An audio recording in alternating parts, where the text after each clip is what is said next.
Emilio, thanks for taking a few moments for us this morning. We're here to talk about a product that we've developed for the wind market, a retrofit product. Yes. Tell us a bit about that. So there's tens of thousands of wind turbines already installed. And as these wind turbines age, they will need replacement over time. Okay. And if there is products in there that need replacement very often, that costs a lot of money. Okay. So we've developed a product that lasts longer and is more resilient to issues so that they cost less over time.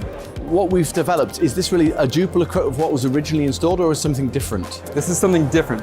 So we've changed two major things. We've changed the driver board, okay, and we've changed the module itself. Okay. In the driver board, we've added protection features so that it does a good job protecting itself in case of any grid issues. Okay. But on top of that, we've added isolation. And this isolation helps protect the other components in the system. Okay. So that if there is a catastrophic failure, the other parts are protected and it costs less money over time. All right. But on top of that, we've also changed the power module underneath. So as this protects itself, we want to make sure that with the power cycling does not affect the module as much. Okay. That's why we've also changed the module. Okay, brilliant. When is this going to be available? It already is. We started production last year and it's already ramped up. So we already got units in the field? Yes. Brilliant. Emilio, thanks for taking the time for us today. Have a good show.